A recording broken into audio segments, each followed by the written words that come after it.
U.S. brokered agreement.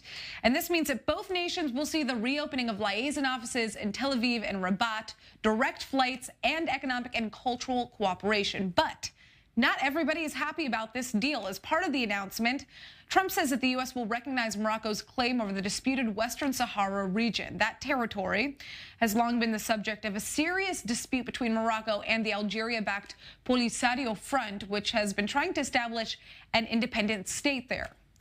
Well, we have Francois Coduno, a foreign policy analyst for Morocco World News, joining us from Rabat, Morocco, to break this down for us and to understand what the future of the region is. So the world is hailing this normalization deal between Israel and Morocco, but what exactly does it mean that the U.S. is recognizing Western Sahara as part of Morocco?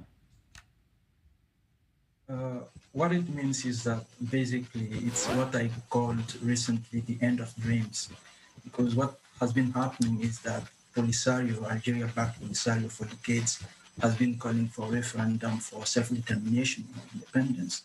And some states have been supporting that claim.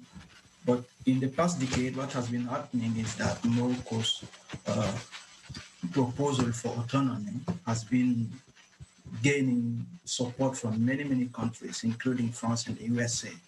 But France and the USA, for some time, for some reasons, have been trying not to frustrate Polisario in Algeria. So the announcement that came earlier this week means that this is no longer the case. When the US supports Morocco, it means the political and diplomatic conversation around the issue is definitely going to shift. It has been shifting towards Morocco for the past decade, but now the support from the US is going to even shift it more towards Morocco in such a way that what will happen is that Morocco's autonomy proposal is going to get stronger and stronger. And so definitely at the end of the day, the announcement gives Morocco the upper hand in the diplomatic and political struggle for, the Western Sahara region. So give us a bit of a history lesson here. I mean, why is this territory so disputed?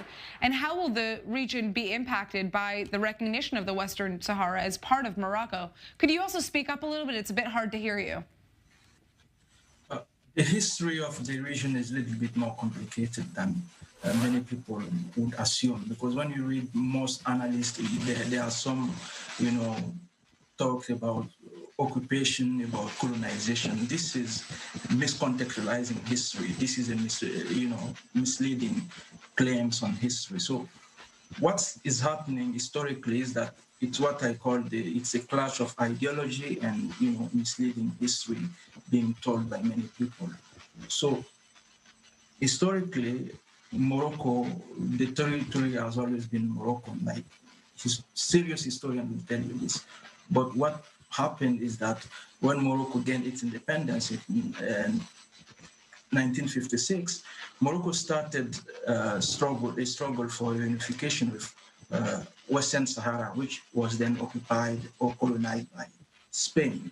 So Morocco started the struggle for unification, and even the Sahrawi nationalists asked Morocco for help, and Morocco started that process of reunification.